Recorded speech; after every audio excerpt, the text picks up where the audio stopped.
Stupid butthurt millennials are all over social media whining and crying because the UK voted to leave the EU. They're out on the streets protesting against democracy and in favour of the political establishment.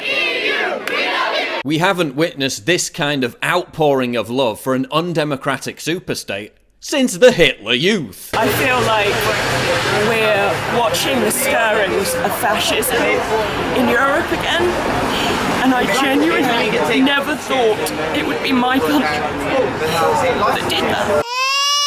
Right, so he voted against being ruled by a centralised authoritarian superstate dominated by Germany, and somehow you think that that makes us fascist. Nine, nine, nine, nine, nine, nine, nine. The media had the temerity to claim that Vote Leave supporters were, quote, low information. Yet here's a video of a 22-year-old woman crying over Brexit because she thinks it will lead to the immediate closure of Nando's restaurant. You're 22 and you're crying because Nando's might close.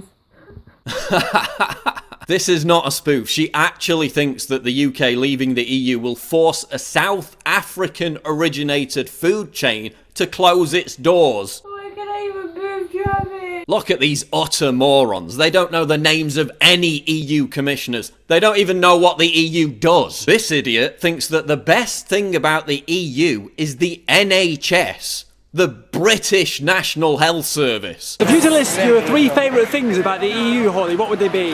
They would be, well, definitely the NHS. She thinks that Brexit means the government will no longer pay for her to travel to France. If I can't go to France, I've got to pay to go to France now. Flight travel. She thinks we should have stayed in the EU so everyone would be forced to have the same opinion. That's what basically, like for me, it's just about everyone being united together and like having the same opinion. Oh, you are so dumb. You are really dumb. For real. The special snowflakes are also whining about how old people have stolen their future. You know, it really is. It's the younger generation that this is going to affect, who were kind of, they were, I guess, outnumbered on the day. And by a bunch of backwards thinking old people. Only 36% of them even bothered to vote. 64% of 18 to 24-year-olds couldn't be arsed. Hey millennials, virtue signalling and whinging on Facebook isn't the same as voting. Signing fraudulent online petitions isn't the same as voting. Calling anyone who voted Leave a racist to get social media brownie points isn't the same as voting. You lost. Get over it. No amount of dumb protest placards or demands for a second referendum is going to change that. Go back to your London swank pads paid for by your rich parents and smoke some more weed. Stop complaining about working class people having no voice, then castigating those same people as backward and bigoted when they express a different opinion to you. Stop denouncing old people like you know more than them. Just wish that our parents and our grandparents would have thought of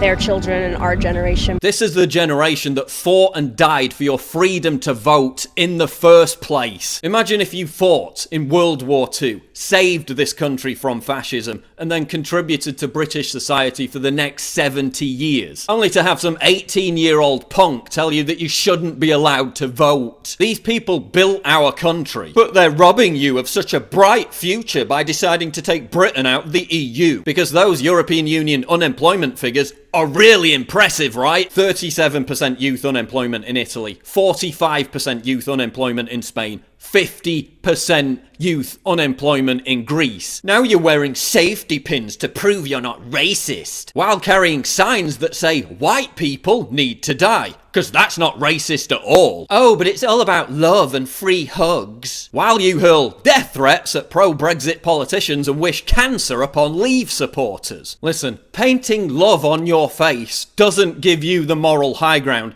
In fact, it's this very kind of anti-intellectualism that leads to the rise of fascism. And isn't it ironic that so-called anarchists are protesting in favour of the status quo, in favour of the political establishment, on the same side as big banks, on the same side as big business, on the same side as billionaire insider trader George Soros, on the same side as Goldman Sachs CEO Peter Sutherland? Sorry, but at what point did you guys stop being anti-globalization. But seriously, what do you expect from Generation Snowflake? Self-entitled, spoiled, immature, me brats who are so buried in their cell phones and social media virtue signaling ghettos they can't even comprehend the notion of someone having a different opinion to them. They preach love and tolerance all day, while being completely intolerant of anyone who questions their screeching dogma. They think they're fighting the system, while actually doing the bidding of the political class. Listen up, butthurt millennials. Get off Facebook,